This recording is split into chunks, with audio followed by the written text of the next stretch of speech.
Okay, now today we are going to study about the next one, reaction of the alkyl halide. The name of that reaction is that elimination reaction. So in that elimination reaction, alkyl halide eliminates some of the compound. When the reaction is occur with the another one reagent, then it can eliminate or it can remove the one of the compound, or it may be remove the water molecule or the alcohol molecule. Then this reaction is called as the elimination reaction. So in that halogen derivative of alkane, we studied about the chemical reaction of alkyl halide. So these chemical reactions of alkyl halide is basically depend on the nucleophilic substitution reaction. First one, reaction which is depend on the nucleophilic substitution, which is carried out by the hydrolysis process, ammonolysis process, by formation of the ether, by the formation of the ester molecule. Now the next one, reaction of the alkyl halide, which is carried out by the elimination reaction. So in that case, the compound which containing the at least one beta hydrogen atom on that compound, then it give the elimination reaction. Elimination reaction में हम जो alkyl halide लेंगे, क्योंकि ये alkyl halide की elimination reaction है, elimination reaction of alkyl halide. Now in that alkyl halide क्या होना जरूरी है? इस अल्किल हैलाइड में, अल्किल हैलाइड में एटलीस्ट वन बीटा हाइड्रोजन होना जरूरी है. अब बीटा हाइड्रोजन मतलब क्या? ऐसा हाइड्रोजन जो बीटा कार्बन पर प्रेजेंट हो. अब बीटा कार्बन मतलब क्या? बीटा कार्बन मतलब जो कार्बन पर मेन फंक्शनल ग्रुप अटैच रहेगा, वहाँ उस कार्बन को हम अल्फा कार्बन बोलेंगे. और अल्फा कार्बन के जस्ट एडजेसेंट और next to that alpha carbon जो भी कार्बन प्रेजेंट रहेगा, this carbon is called as the beta carbon. Beta carbon के साइड में जो कार्बन रहेगा उसको गैमा कार्बन. फॉर एग्जांपल, मान लो अगर हम एग्जांपल कंसिडर कर रहे हैं यहाँ पर CH3, CH2, CH2, CH3. So here if the main functional group, that is the halide group, is attached to that first carbon atom. So this first carbon atom which bonded with the main functional group or halide, this carbon is called as the alpha carbon atom. So the carbon atom which is next or which is adjacent to the alpha carbon atom, this carbon atom is called as the beta carbon atom. So this elimination reaction of alkyl halide is also called as the beta elimination reaction, because due to the presence of halide or due to the removal of halide from that alpha carbon atom, the hydrogen from the beta carbon atom is also removed due to the halide group. Therefore the beta elimination is takes place due to the alpha elimination. That's why this reaction is called as the beta elimination reaction. Also the two atom is removed from the two carbon atom. इस carbon पर से एक chlorine atom बाहर निकल रहा है. Chlorine atom के वजह से इस कार्बन पर से कौन निकलेगा? हाइड्रोजन बाहर निकलेगा. क्यों? क्योंकि अगर क्लोरीन एटम फर्स्ट कार्बन पर से अगर क्लोरीन एटम बाहर निकल गया तो वो Cl- के फॉर्म में निकलेगा. तो इस कार्बन पर पॉजिटिव चार्ज डेवलप होगा. इस कार्बन पर पॉजिटिव चार्ज डेवलप होने की वजह से इस कार्बन को सेटिस्फाइड करने के लिए ये कार्बन अपना यहाँ का जो हाइड्रोजन प्रेजेंट है वो हाइड्रोजन लॉस करेगा. और लॉस करने के बाद हाइड्रोजन जो जाएगा वो कौन से फॉर्म में जाएगा? H+ के फॉर्म में. तो यहाँ पे जो दो इलेक्ट्रॉन है, एक कार्बन का और एक हाइड्रोजन का, ये एक कार्बन का इलेक्ट्रॉन इसके पास रहेगा और दूसरा का इलेक्ट्रॉन वो किसको देगा? कार्बन को देगा. तो दोनों भी तरफ इलेक्ट्रॉन आने की वजह से ये दोनों आपस में बॉन्ड फॉर्म करेंगे. तो यहाँ पर सैचुरेटेड मॉलिक्यूल अनसैचुरेटेड मॉलिक्यूल में कन्वर्ट होगा, मतलब single bonded hydrocarbon double bonded hydrocarbon में कन्वर्ट होगा due to the loss of halogen atom from the alpha carbon atom and hydrogen atom from the beta carbon atom.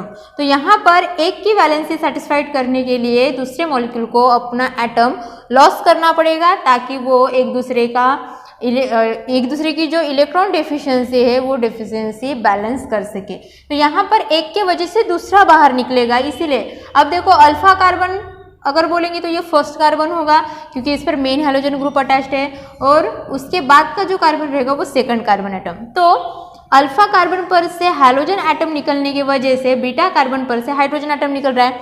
मतलब एक जगह से halogen atom निकल रहा है, दूसरी जगह से हाइड्रोजन एटम निकल रहा है। तो यहाँ पर जो एलिमिनेशन हो रहा है, एलिमिनेशन फर्स्ट कार्बन पर भी हो रहा है और सेकंड कार्बन पर भी हो रहा है। तो इस रिएक्शन को फिर से तीसरा नाम दिया गया है 1,2 elimination. Why it is called as 1,2 elimination? Because one atom is removed from the first carbon atom and second one atom is removed from the second one carbon atom. Therefore, this elimination reaction is called as the 1,2 elimination reaction. Now, the fourth one name is given to that reaction is that, अब देखो carbon पर से halogen atom निकल रहा है, halogen atom निकल रहा है in the form of halide, और यहाँ पर से कौन निकल रहा है? हाइड्रोजन एटम निकल रहा है in the form of the H+ ion, right. मतलब एक पर से हाइड्रोजन निकल रहा है, दूसरे पर से हाइड्रोजन निकल रहा है, तो दोनों भी रिमूव हो रहे हैं। तो रिमूव के लिए हम शब्द क्या यूज करेंगे यहाँ पर? D. So the fourth one name of that reaction is, it is also called as the dehydrohalogenation reaction.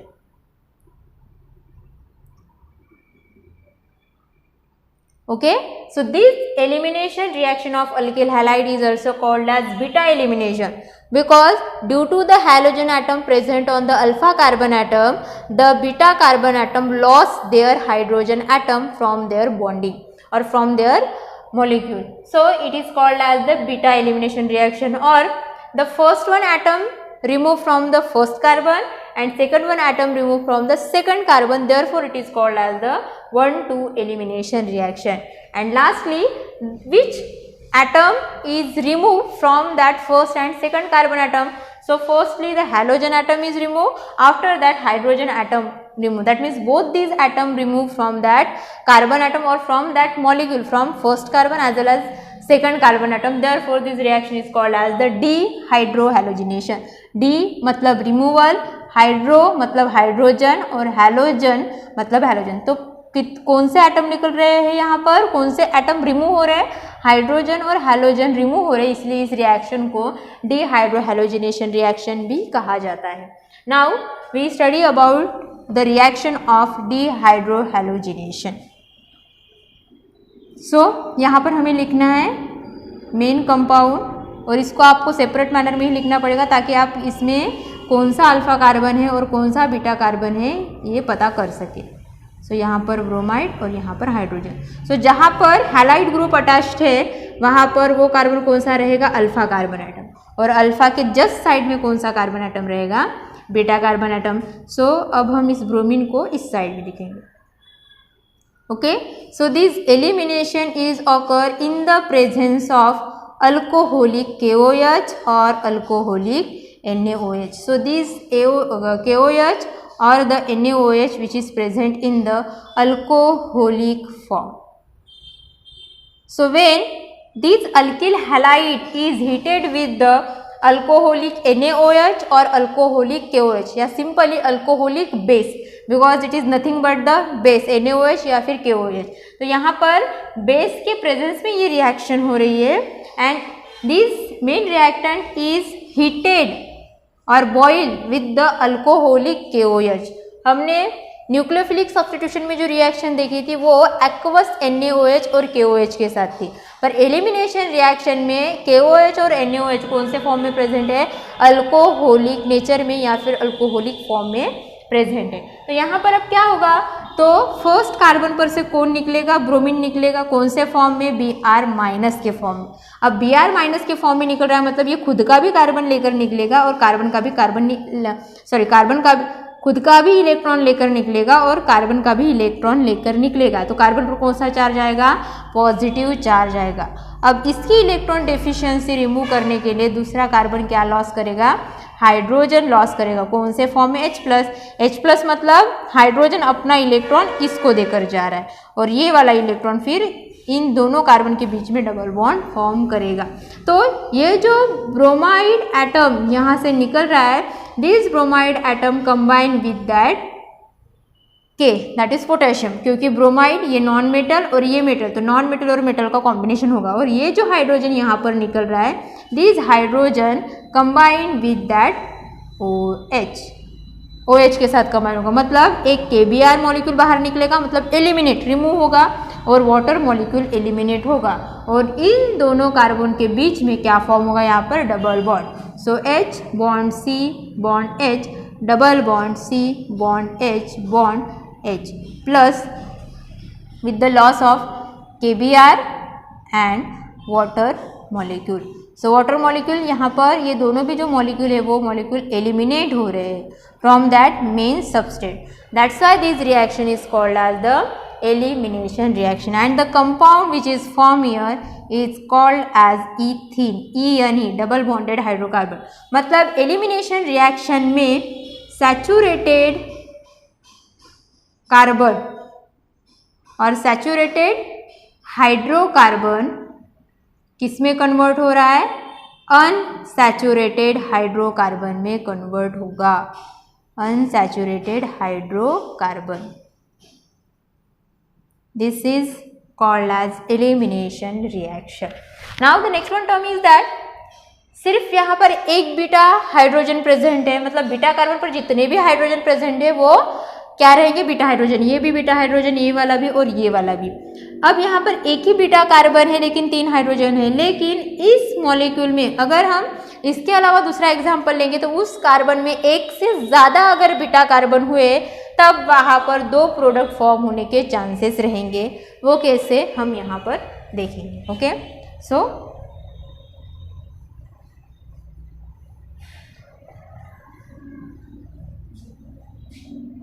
See here, अगर एक से ज़्यादा कार्बन एटम या फिर बीटा कार्बन एटम अगर यहाँ पर प्रेजेंट रहेंगे तो कितने सारे मॉलिक्यूल फॉर्म हो, 2 प्रोडक्ट यहाँ पर फॉर्म होंगे। सो this one is the secondary alkyl halide. अब यहाँ पर सेकेंडरी अल्किल हैलाइड में जिस कार्बन पर हैलोजन एटम अटैच्ड है वो कार्बन अल्फा रहेगा, और अल्फा के एडजेसेंट चाहे वो राइट साइड में हो या फिर लेफ्ट साइड में हो वो दोनों भी कार्बन बीटा कार्बन रहेंगे, मतलब ये वाला कार्बन भी बीटा कार्बन रहेगा, ये वाला कार्बन भी बीटा, और बीटा के साइड में जो रहेगा वो रहेगा गामा। ओके, पर हमें सिर्फ बीटा की ज़रूरत है। अब देखो बीटा कार्बन पर 2 हाइड्रोजन है, यहाँ पर भी बीटा कार्बन पर 2 हाइड्रोजन है, पर अगर एक ही ब्रोमाइड निकल रहा है तो उसके साथ एक ही हाइड्रोजन निकलेगा, तो हम स्टेप बाय स्टेप दोनों को भी कंसिडर करेंगे। तो यहाँ पर जब इनकी रिएक्शन अल्कोहलिक KOH के साथ होगी तो यहाँ पर 2 प्रोडक्ट फॉर्म होने के चांसेस रहेंगे। So it gives the 2 product. Okay, so the first one is, अगर हम इन दोनों में से मतलब फर्स्ट ये वाला अल्फा कार्बन और ये वाला बीटा कार्बन पर से अगर ब्रोमीन एटम या हाइड्रोजन एटम को अगर निकालेंगे तो डबल बॉन्ड जो है वो डबल बॉन्ड इस कार्बन और इस कार्बन के बीच में फॉर्म होगा। तो अगर डबल बॉन्ड ये पहले और दूसरे कार्बन के बीच में अगर डबल बॉन्ड फॉर्म हो रहा है तो यहाँ पर कंपाउंड किस तरह से स्ट्रक्चर शो करेगा, CH3 bond CH2 bond CH double bond CH2। Okay, तो यहाँ पर ये दोनों अगर मॉलिक्यूल निकल रहे हैं तो हमारा जो प्रोडक्ट रहेगा वो प्रोडक्ट ये रहेगा। अब इस प्रोडक्ट का नाम क्या है, ब्यूट, क्योंकि कार्बन कितने हैं, 4 कार्बन है, 4 कार्बन के अकॉर्डिंग इसका नाम होगा ब्यूटेन। पर यहाँ पर डबल बॉन्ड प्रेजेंट है और डबल बॉन्ड पहले कार्बन पर अटैच है, मतलब जिस साइड से बॉन्डिंग स्टार्ट हो रही है मल्टीपल बॉन्डिंग उस साइड से हम उसको नंबर देंगे। तो यहाँ पर ये फर्स्ट कार्बन पर डबल बॉन्ड अटैच है तो ANE को रिप्लेस करना पड़ेगा और यहाँ पर क्या लिखना पड़ेगा, ENE, क्योंकि डबल बॉन्ड के लिए हम ENE लिखते हैं। और ब्यूट और EN के बीच में ENE मतलब डबल बॉन्ड की पोजीशन लिखना ज़रूरी है। तो ENE की पोजीशन क्या है, फर्स्ट, ENE मतलब डबल बॉन्ड, और डबल बॉन्ड की पोजीशन सबसे पहले कौन से कार्बन पर अटैच है, फर्स्ट कार्बन पर, तो इसका नाम होगा यहाँ पर ब्यूट 1ENE। ये पहला प्रोडक्ट जो यहाँ पर फॉर्म होगा। नाउ द सेकंड वन, अगर हम अल्फा कार्बन ये कंसिडर, अल्फा कार्बन तो यही रहेगा, लेकिन अगर हम बीटा कार्बन का हाइड्रोजन इस पर से निकालेंगे तो क्या होगा, अगर हम इस पर से निकाल रहे हैं सेकंड वन टर्म, अगर ये अल्कोहल KOH के साथ रिएक्ट हो रहा है तो यहाँ पर हम अल्फा कार्बन पर से ब्रोमाइड निकाल रहे हैं, और अगर नंबरिंग देंगे तो इस साइड से नंबरिंग देंगे तो थर्ड कार्बन पर से, मतलब थर्ड वाले बीटा कार्बन पर से हम हाइड्रोजन निकालेंगे। तो यहाँ पर कंपाउंड क्या फॉर्म होगा, यहाँ पर CH3 प्रेजेंट है, यहाँ पर CH, क्योंकि एक हाइड्रोजन यहाँ से निकलेगा, तो इस मतलब अगर ये फर्स्ट, ये सेकंड, ये थर्ड, पहले और दूसरे कार्बन के बीच में डबल बॉन्ड फॉर्म हुआ। अब किन के बीच में डबल बॉन्ड फॉर्म होगा? सेकंड और थर्ड के बीच में डबल बॉन्ड फॉर्म होगा। Double bond CH bond CH3। इसमें और इसमें 4 ही कार्बन एटम है। ओके, हाइड्रोजन की संख्या भी सिमिलर है, बस डिफरेंट कहाँ पर है? यहाँ पर डबल बॉन्ड फर्स्ट कार्बन पर है, तो यहाँ पर डबल बॉन्ड फर्स्ट सेकंड किस पर अटैच्ड है? सेकंड पर अटैच्ड है। तो इसका नाम क्या होगा? ब्यूट 2ENE। मतलब ये ब्यूट 1ENE है, ये ब्यूट 2ENE है, तो दोनों के नेम में फर्क है। इसका मतलब इसकी केमिकल प्रॉपर्टी डिफरेंट है। That means both are isomer but it is called as the functional isomer which having similar molecular formula but different in the functional group of that compound. क्योंकि यहाँ पर जो फंक्शनल ग्रुप यूज हुआ है वो ये नहीं, या फिर difference in the double bond which is present between the 2 carbon atom. So यहाँ पर पोजीशन चेंज हो रही है किसकी? डबल बॉन्ड की। So it is called as the position isomerism. It having a similar molecular formula but different in the position of double bond, therefore both are the position isomers. तो यहाँ पर इसकी chemical property, इसकी chemical property as well as physical property different रहेगी completely. तो अब ये दोनों अगर प्रोडक्ट फॉर्म हो रहे हैं तो ये दोनों प्रोडक्ट में से मेजर प्रोडक्ट कौन सा और माइनर प्रोडक्ट कौन सा? सो मेजर प्रोडक्ट रहेगा ये और माइनर प्रोडक्ट रहेगा ये। And this one is major, that is but 2ENE is major compound and but 1ENE is minor compound, and it is explained on the basis of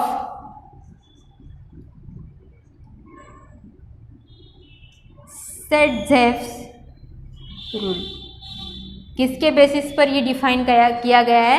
सेड्जेफ rule के basis पर define किया गया है। According to the Sedgwick rule, the compound is major compound which containing higher number or which containing more number of alkyl group across the double bond, and this compound is a major product और major alkyl compound. क्या कहा गया है Sedgwick rule के according? कि जिस molecule में alkyl group की संख्या मैक्सिमम होगी वो कंपाउंड मेजर रहेगा, और जिसमें अल्कील ग्रुप की संख्या मिनिमम होगी वो क्या रहेगा? माइनर कंपाउंड रहेगा। तो आप बोलोगे यहाँ पर देखो अल्कील ग्रुप कितने हैं? अल्कील ग्रुप मतलब जिसमें कार्बन की वैलेंसी सिर्फ एक ही कम हो। ओके, तो इस साइड में अगर मॉलिक्यूल कंसीडर करोगे तो आप, तो इस कार्बन को अटैच रहने वाला मॉलिक्यूल इथिल मॉलिक्यूल है। इथिल, तो इथिल मॉलिक्यूल है मतलब ये एक ही मॉलिक्यूल हुआ। यहाँ पर जो मॉलिक्यूल प्रेजेंट है ये मॉलिक्यूल CH2 है, मतलब वो अल्कील नहीं है, क्योंकि अल्कील ग्रुप में CH3, C2H5, C3H7, C4H9, मतलब यहाँ पर CH4 होना चाहिए, एक हाइड्रोजन कम है तो CH3, C2H6 होना चाहिए पर C2H5 है, मतलब एक बॉन्ड खाली, इसका एक बॉन्ड, इसका एक बॉन्ड और इसका एक बॉन्ड खाली। ओके, तो इस टाइप के अगर कंपाउंड रहे, अल्किल ग्रुप मैक्सिमम रहे तो वो मेजर प्रोडक्ट होगा। लेकिन इस साइड में इथाइल ग्रुप है और इस साइड में कोई भी अल्किल ग्रुप प्रेजेंट नहीं है, तो एक ही अल्किल ग्रुप प्रेजेंट है। और यहाँ पर देखो डबल बॉन्ड के अक्रॉस में इस कार्बन को एक मिथिल ग्रुप प्रेजेंट है, ये अल्काइल ग्रुप प्रेजेंट है, फर्स्ट वन अल्काइल ग्रुप, और यहाँ पर सेकंड वन अल्काइल ग्रुप। तो यहाँ पर एक अल्काइल, यहाँ पर एक अल्काइल, मतलब यहाँ पर कितने अल्काइल ग्रुप प्रेजेंट है? 2 अल्काइल ग्रुप प्रेजेंट है। और यहाँ पर कितने प्रेजेंट है? सिर्फ एक ही अल्काइल ग्रुप प्रेजेंट है across the double bond. Double bonded वाले कार्बन को सिर्फ एक ही अल्किल ग्रुप है और यहाँ पर डबल बॉन्डेड कार्बन को 2 अल्किल ग्रुप है। इस डबल बॉन्डेड कार्बन को एक और इसको एक, मतलब यहाँ पर 2 अल्किल ग्रुप। तो दोनों में से अल्किल ग्रुप की संख्या कौन से प्रोडक्ट में ज़्यादा है? ब्यूट 2ENE में एज कंपेयर टू ब्यूट 1ENE। Therefore, this but 2ENE is a major product as well as stable product as compared to the first one compound. So this one is explained on the basis of the said rule, and this one is the last one, chemical reaction of the alkyl halide. Now look at here.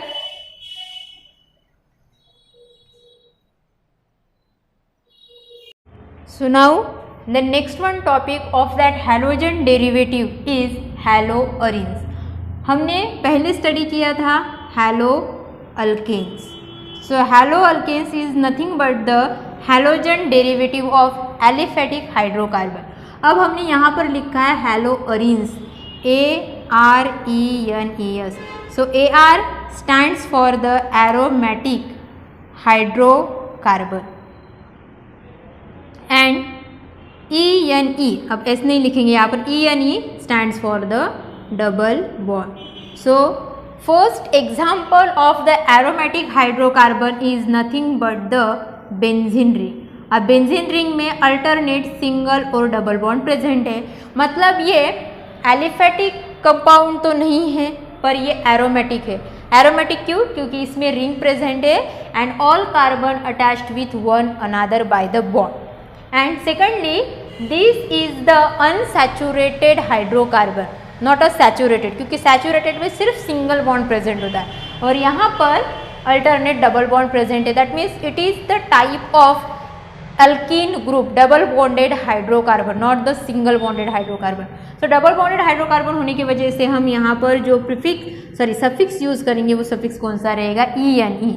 So this benzene, it is the first one most important example of the aromatic hydrocarbon, and this aromatic hydrocarbon, when the so many functional group is attached to that aromatic hydrocarbon on the any position, there is 6 position और 6 position पर क्या present है? Carbon present है. तो carbon present है तो किसी भी कार्बन पर अगर कोई न्यू फंक्शनल ग्रुप वहाँ पर अटैच रहा तो उसके अकॉर्डिंग उसका नेम चेंज होगा, उसकी फिजिकल प्रॉपर्टी चेंज होगी, एज वेल एज उसकी केमिकल प्रॉपर्टी चेंज होगी. अब इस स्ट्रक्चर को अगर हमें केमिकली अगर ड्रॉ करना है, केमिकल स्ट्रक्चर फॉर्मूला अगर शो करना है तो हम इस स्ट्रक्चर को इस फॉर्म में भी लिख सकते हैं. There are 6 carbon at the 6th corner of the ring. In that case, all carbon bonded with one another by the single bond, and alternate double bond is also present between the 2 carbon atom.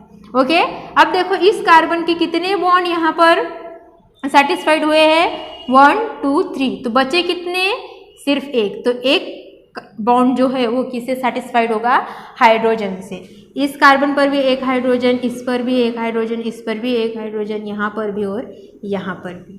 So this one is the actual structure formula of that benzene. हम लिखने के लिए सिर्फ इस manner में लिख सकते हैं, लेकिन इसका एक्चुअल केमिकल स्ट्रक्चर जो है वो स्ट्रक्चर इस तरह से, मतलब and in that benzene each carbon containing one hydrogen in their formula. तो हर जगह पर एक एक हाइड्रोजन है, लेकिन जब हम ये कंडेंस्ड फार्मूला या फिर जब हम ये स्ट्रक्चर निकालते तो हम हाइड्रोजन को यहाँ पर डिनोट नहीं करते. क्यों डिनोट नहीं करते? क्योंकि एरोमेटिक कार्बन को या फिर एरोमेटिक हाइड्रोकार्बन को इस तरह से हम डिनोट कर सकते हैं without showing the carbon atom and the hydrogen in that structure. मतलब इसका क्लियर मतलब क्या होगा? ये स्ट्रक्चर. तो आपको ये ध्यान में रखना है यहाँ पर कि यहाँ पर 6 कार्बन 6 कॉर्नर पर प्लेस्ड है, उसमें से 2 कार्बन के बीच में सिंगल और डबल बॉन्ड प्रेजेंट है, तो वो भी अल्टरनेट, और उसके बाद हर एक कार्बन पर हाइड्रोजन प्रेजेंट है. तो इसका कंडेंस्ड फार्मूला कितना क्या हुआ? कार्बन कितने हैं? 6 और हाइड्रोजन कितने हैं? Total 6. So it is the condensed formula of the benzene, that is C6H6.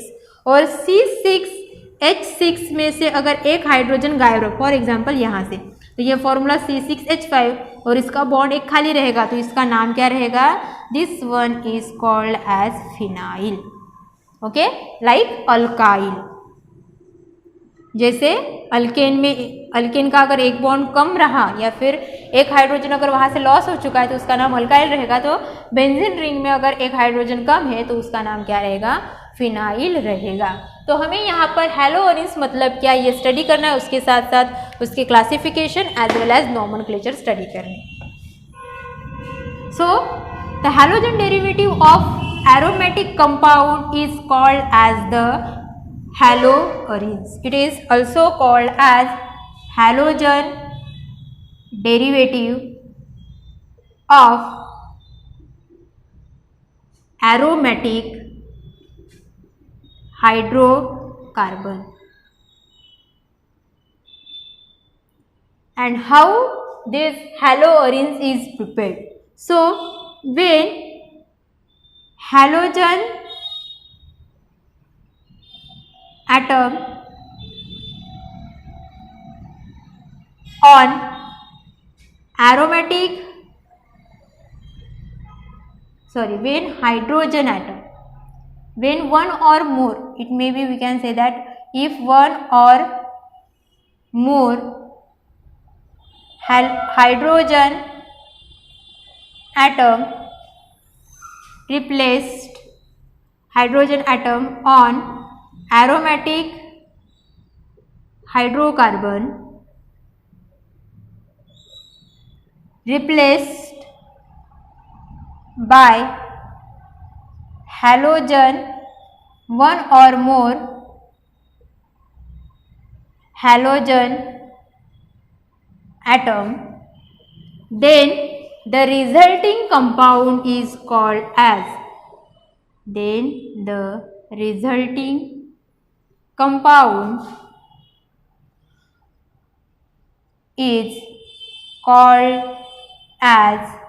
haloarenes. Okay, it is called as the haloarenes, or it is called as the phenyl halide, like alkyl halide. Okay, so in that case, this haloarenes, it is the IUPAC nomenclature of that compound. Also, in the common nomenclature, some prefixes is used, but the parent name is written by using this word or prefixes which is used in that common nomenclature is that haloarenes. Okay, तो अब यहाँ पर ये haloarenes किस तरह से form होगा? अगर एक या फिर एक से ज्यादा हाइड्रोजन एटम किस पर के एरोमेटिक हाइड्रोकार्बन पर से अगर रिप्लेस्ड हुए, किसके थ्रू या फिर किससे रिप्लेस होंगे? एक और एक से ज्यादा हाइड्रोजन एटम से. तो रिप्लेस होने के बाद जो रिजल्टिंग कंपाउंड यहाँ पर मिलेगा वो क्या रहेगा? haloarenes. फॉर एग्जाम्पल, अब ये बेंजीन रिंग है, बेंजीन रिंग पर हर जगह पर हर कार्बन पर एक हाइड्रोजन प्रेजेंट है. अब इसकी रिएक्शन अगर Cl2 के साथ हुई इन the presence of dark, because aromatic compound always gives electrophilic substitution reaction, not a nucleophilic substitution reaction. तो अब यहाँ पर इसमें से एक Cl बाहर निकलेगा, क्योंकि 2 Cl है, 2 Cl में से एक Cl बाहर निकलेगा. ये Cl इस पर से एक हाइड्रोजन को रिमूव करेगा. अब यहाँ पर हाइड्रोजन प्रेजेंट है, यहाँ पर हाइड्रोजन, मतलब यहाँ का एक Cl इस कार्बन पर जाएगा और यहाँ का जो हाइड्रोजन है वो हाइड्रोजन इसके साथ कंबाइन होगा. तो यहाँ पर जो कंपाउंड फॉर्म होगा बेंजीन रिंग, बॉन्ड जैसे कि वैसे रहेंगे यहाँ पर, और यहाँ पर H की जगह पर कौन आएगा? Cl. अब हम यहाँ पर H को नहीं दिखा रहे हैं, डिनोट नहीं कर रहे हैं, लेकिन H के अलावा जो भी न्यू फंक्शनल ग्रुप इस बेंजीन रिंग पर ऐड होगा, अटैच्ड होगा, उस एलिमेंट को या फिर उस एटम को हमें यहाँ पर दिखाना पड़ेगा, उसे शो करना पड़ेगा यहाँ पर. तो यहाँ पर Cl अटैच हो रहा है तो वो Cl यहाँ पर दिखना चाहिए, क्योंकि अगर आपने Cl नहीं दिखाया तो इसका और इस रिएक्टेंट का मीनिंग सेम ही होगा, दैट इज बेंजीन. तो Cl को दिखाना जरूरी है. तो यहाँ पर ये जो कंपाउंड फॉर्म हुआ है वो हाइड्रोजन को रिप्लेस करके हाइड्रोजन एटम यहाँ पर ऐड हुआ है. So this one is called as the halo है, पर यहाँ पर हमने क्लोरीन ऐड किया है तो क्लोरो और अरीन्स के लिए हम इस रिंग को क्या बोलते हैं? बेंजीन. तो the name of that compound is chlorobenzene. Okay, so this one is benzene. So when benzene is reacted with the halogen gas in the dark medium, then the halogen atom replaces the hydrogen from the benzene and form the compound which is called as the chlorobenzene, or which is called as the haloarenes. So in that way these haloarenes is prepared in general manner. Now the next one is the common nomenclature and the IUPAC nomenclature of that compound. So nomenclature of haloarenes. So first one is the common name. In that common name, only 3 prefixes is used. First one is ortho, second one is para, and third one is the meta. And this halobenzene or haloarenes, write the name as the suffix in that common nomenclature. अब ortho para Meta मतलब क्या? Ortho means 1 2 position, para means 1 3 position, sorry 1 4 position, and Meta means 1 3 position. किसकी position? Benzene ring पर 6 position है, दिखाई दे रहे हैं 1 2 3 4 5 6. उसमें से किसी भी एक कार्बन को अगर फर्स्ट कंसीडर करें, फॉर एग्जांपल यहाँ पर, अब हम यहाँ पर अगर फर्स्ट कंसीडर करेंगे, ये फर्स्ट कार्बन है, तो फर्स्ट और सेकंड,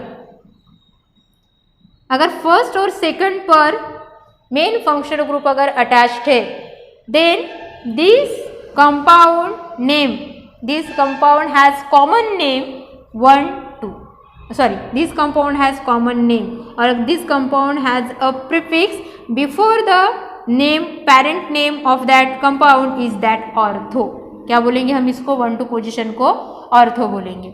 अब 1 2 अगर यहाँ पर कंसिडर करें, अगर 1 के जगह पर, मतलब अगर एक हाइड्रोजन एटम अगर यहाँ पर और अगर यहाँ पर अगर प्रेजेंट है, तो ये इस कंपाउंड का नाम क्या होगा? यहाँ पर ऑर्थो. ऑर्थो के लिए सिर्फ प्रीफिक्स यूज करते हैं ओ, मतलब सॉरी, ऑर्थो के लिए this ortho it is the prefix which is right before the और which can denote the position of the halogen atom on the benzene rings, and the halogen atoms are present on the 1 2 position, then it has prefix ortho and it is denoted by the symbol small o.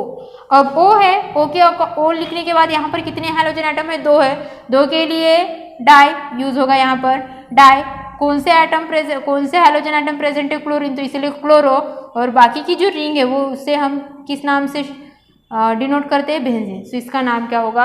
Ortho dichlorobenzene. अगर Cl दूसरे position पर ना होकर तीसरे position पर है, यहाँ पर बॉन्ड दिखाना जरूरी है. ओके, सो 1/3 पोजीशन शो कर रहा है, 1/3 पोजीशन शो कर रहा है, मतलब इसका नाम क्या होगा? मेटा. मतलब यहाँ पर जो प्रीफिक्स यूज होगा वो मेटा और which is denoted by the small M. तो इस कंपाउंड का नेम क्या होगा? Meta dichlorobenzene. If this Cl atom, second one Cl atom, if attached to the 4th one position, अब अगर यहाँ पर अटैच्ड है तो 1 4 पोजीशन, एक 1 पर है एक 4th पर है, तो 1 4 पोजीशन के लिए हम प्रीफिक्स क्या यूज करेंगे? पैरा यूज करेंगे. तो इसका नाम क्या होगा? P dichlorobenzene. So in that way we can give the name or we can write the name of the haloarenes in the common nomenclature.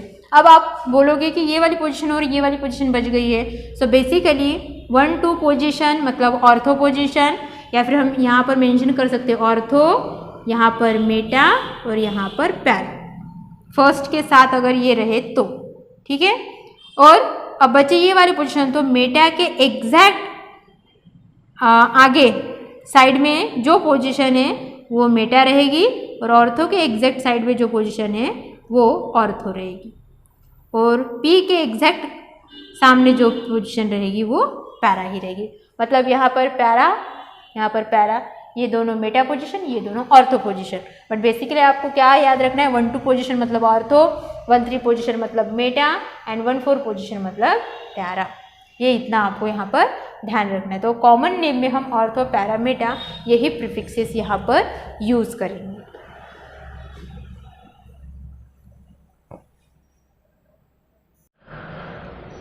So these are the some compound in which the main functional group is attached to the benzene ring. That means on that benzene ring the main functional group is attached. अगर यहाँ पर Cl atom अगर attached है benzene ring पर, और Cl के अलावा अगर अदर फंक्शनल ग्रुप अगर अटैच्ड है, now this other functional group has a major और it has a first preference to give the name of the parent alkane. मतलब अगर मेन हैलोजन एटम के अलावा अगर दूसरा फंक्शनल ग्रुप अगर बेंजीन रिंग पर अटैच्ड है तो उस बेंजीन रिंग को या फिर उस कंपाउंड को उसके स्पेसिफिक नाम से डिनोट किया जाता है, क्लोरोबेंजीन या फिर सिंपली हैलोअरिन से मेंशन नहीं किया जाएगा। मतलब देखो ये वाला एग्जांपल, यहाँ पर बेंजीन रिंग को सिर्फ हैलोजन एटम अटैच्ड है इसलिए क्लोरोबेंजीन हुआ, मतलब हमारा main topic that is the haloarenes. Okay, but इस मेन ये जो फंक्शनल ग्रुप है इस फंक्शनल ग्रुप के अलावा अगर अदर फंक्शनल ग्रुप इस ग्रुप के साथ अगर अटैच रहा तो वहाँ पर पेरेंट अल्केन का नेम हैलोअरिन नहीं रहेगा। पेरेंट अल्केन का नेम कौन डिसाइड करेगा? जो हैलोजन एटम के अलावा जो मेन फंक्शनल ग्रुप प्रेजेंट है वो मेन फंक्शनल ग्रुप यहाँ पर पेरेंट अल्केन का नाम शो करेगा। जैसे अब यहाँ पर देखो, अगर बेंजीन के साथ फिनॉल हम सिंगल, अल्टरनेट सिंगल और डबल बॉन्ड को इस मैनर में भी लिख सकते हैं। डायरेक्टली बीच में राउंड दे देना। राउंड दे रहा है मतलब यहाँ के इलेक्ट्रॉन पाई इलेक्ट्रॉन होने की वजह से वो डीलोकलाइज्ड होते रहते, घूमते रहते हैं, इसकी वजह से हम इसको डायरेक्टली सर्कल से डिनोट करते। तो हम इस बॉन्ड को ना दिखाते हुए इनर साइड में सर्कल को भी दिखा सकते, इसीलिए मैंने यहाँ पर स्ट्रक्चर इस तरह से निकाले। अब अगर इस बेंजीन रिंग को OH अटैच्ड है तो इसका स्पेसिफिक नाम होगा फिनॉल। अगर बेंजीन रिंग को NH2 अटैच्ड है, अमाइन ग्रुप अटैच्ड है तो इसका नाम होता है एनिलीन। अगर अल्किल ग्रुप अटैच्ड है this one is called as the toluene. अगर अल्डेहाइड ग्रुप अटैच्ड है this one is called as the benzaldehyde. अगर कीटोन अटैच्ड होगा now this one is called as the benzophenol. अगर acidic group present होगा उस time पे उस acid को हम बोल सकते हैं वहाँ पर उस एसिड के अकॉर्डिंग उसका नाम वहाँ पर रहेगा। तो यहाँ पर स्पेसिफिक ग्रुप अटैच होने की वजह से इनका पेरेंट अल्केन नेम हैलोअरिन्स नहीं रहेगा, वो फिनॉल या फिर एनिलीन या फिर टोलिन या फिर benzaldehyde. That time the halogen atom which is attached on that compound it has a name of prefix. वो किसका नाम लेगा? एज अ प्रीफिक्स वो खुद वहाँ पर रिप्रेजेंट होगा और प्रीफिक्स होने की वजह से the name of that halogen atom right before the name of that specific name of that compound with their position. मतलब अब देखो इस फिनॉल को ही अगर हम कंसिडर करेंगे तो OH के साथ अगर यहाँ पर हैलोजन अटैच्ड है तो मेन फंक्शनल ग्रुप कौन सा रहेगा? यहाँ पर OH रहेगा ना कि Cl, क्योंकि इसकी जो टेंडेंसी है या फिर कैपेसिटी है ये Cl के कंपैरिजन में मैक्सिमम रहेगी, तो पहला प्रेफरेंस इसको रहेगा। मतलब ये जो कंपाउंड रहेगा उस कंपाउंड का पेरेंट अल्केन नेम क्या रहेगा? फिनॉल रहेगा। अब फिनॉल में OH की पोजीशन जहाँ पर रहेगी वो फर्स्ट पोजीशन ही रहेगी, उसके अकॉर्डिंग हैलोजन की पोजीशन यहाँ पर डिनोट की जाएगी।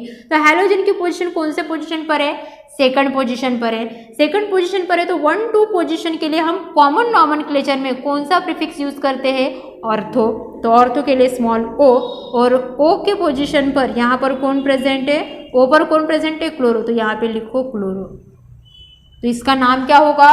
ऑर्थोक्लोरोफिनॉल। ये इसका कॉमन नेम होगा। अगर हमें इसका IUPAC नेम कंसिडर करना है तो कुछ नहीं, ऑर्थो की जगह पे सिर्फ नंबर लिखना है, क्योंकि IUPAC नॉमेनक्लेचर में हम सिर्फ नंबर लिखते हैं। तो यहाँ पर जो हैलोजन एटम है वो सेकंड पोजीशन पर है, तो इसका IUPAC नॉमेनक्लेचर क्या होगा? 2-क्लोरोफिनॉल। सो this ortho prefix shows the common name of that compound and this number 2 shows the IUPAC name of that compound. So in that case the specific group has a specific name or a parent name in that compound, and this halogen atom take the name of or it play the role as a prefixes in that compound. Okay, so इसका नाम होगा ऑर्थोक्लोरोफिनॉल और 2-क्लोरोफिनॉल। अगर हम aniline consider करते हैं यहाँ पर, तो अगर सपोज दैट यहाँ पर NH2 प्रेजेंट है और यहाँ पर ब्रोमाइड प्रेजेंट है, तो यहाँ पर कॉमन नॉमेनक्लेचर में ये फर्स्ट पोजीशन, ये सेकंड। जिस साइड से ब्रांच या फिर जिस साइड से फंक्शनल ग्रुप नजदीक आएगा उसी साइड से नंबरिंग देना। आप इस साइड से अगर नंबरिंग दोगे तो ब्रोमीन की position first, second, third, fourth, fifth पर आएंगे। लेकिन इस साइड से दोगे तो थर्ड पर आएगी। तो कौन सा प्रिफरेबल है ज़्यादा? थर्ड पोजीशन वाला, क्योंकि इस साइड से वो नज़दीक आ रहा है। तो यहाँ पर थर्ड पर है। सो 1-3 पोजीशन है। 1-3 पोजीशन के लिए हम क्या प्रीफिक्स यूज़ करते हैं? मेटा प्रीफिक्स यूज़ करते हैं। तो इसके लिए हम सिंबल यूज़ करते हैं स्मॉल m। तो मेटा पोजीशन पर कौन प्रेजेंट है? ब्रोमो ग्रुप प्रेजेंट है, ब्रोमो हैलोजन अटैच्ड है। तो यहाँ पर ब्रोमो लिखो। और ये जो कंपाउंड है इतना जो बचा वाला, इसे हम क्या कहते हैं? Aniline. So aniline has a parent name, so the name of that compound is meta bromo aniline and their IUPAC name, meta मतलब third position, 3 bromo aniline. So इस तरह से हम common name as well as IUPAC name compound को दे सकते हैं। इसके अलावा इस बेंजीन रिंग पर एक से ज़्यादा हैलोजन एटम अटैच हो सकते हैं। फॉर एग्जाम्पल, अगर हम यहाँ पर एग्जाम्पल कंसिडर कर रहे हैं, यहाँ पर अगर सपोज दैट CH3 प्रेजेंट है और यहाँ पर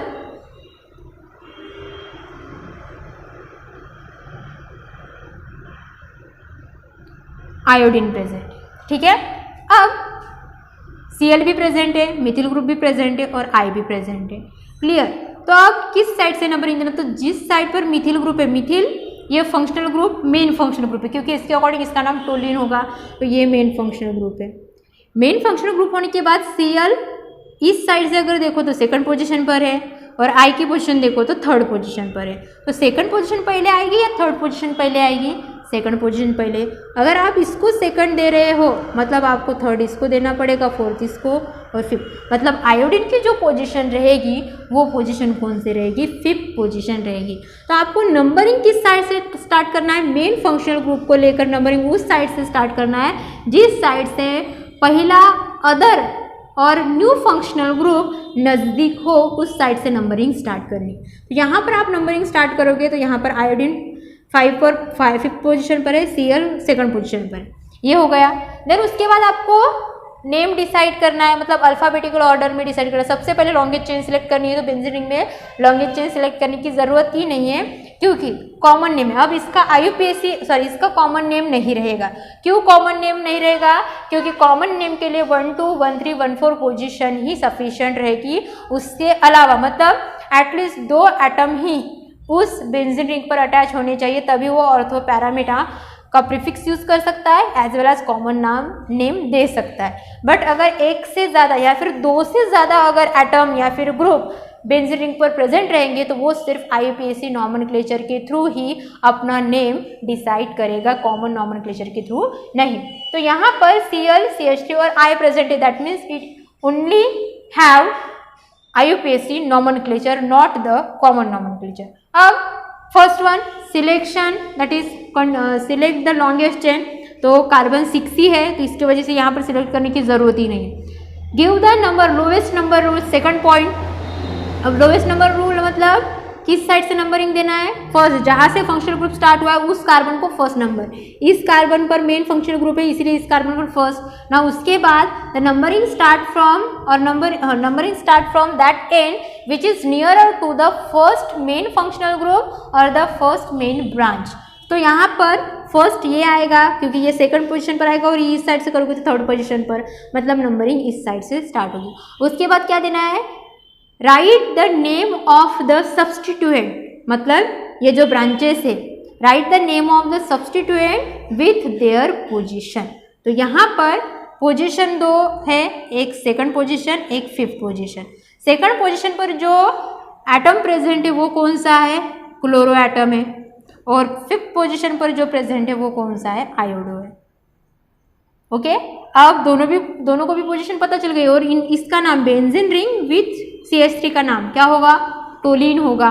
ठीक है, तो वो हमें पता है, इसका इतना नाम होगा टोलिन। ब्रांच 2 है, Cl और एक I। Cl की पोजीशन सेकंड है, I की पोजीशन 5 है। Cl को क्लोरो से डिनोट करते हैं, I को आयोडो से डिनोट करते हैं। बट इन दोनों में से जब हम नेम लिखेंगे तो पहले कौन आएगा? Now this name is arranged in the alphabetical order. Number आगे हो या पीछे हो कोई फर्क नहीं पड़ेगा। किस पर डिपेंडेंट रहेगा? नॉमेनक्लेचर या फिर नेमिंग अल्फाबेटिकल ऑर्डर में होना चाहिए। तो अल्फाबेटिकल ऑर्डर में C पहले आएगा या I पहले आएगा? सी पहले आएगा, उसके बाद ही आई आएगा। तो सबसे पहले हमें क्या लिखना पड़ेगा, क्लोरो लिखना पड़ेगा और उसके साथ उसकी पोजीशन 2 क्लोरो।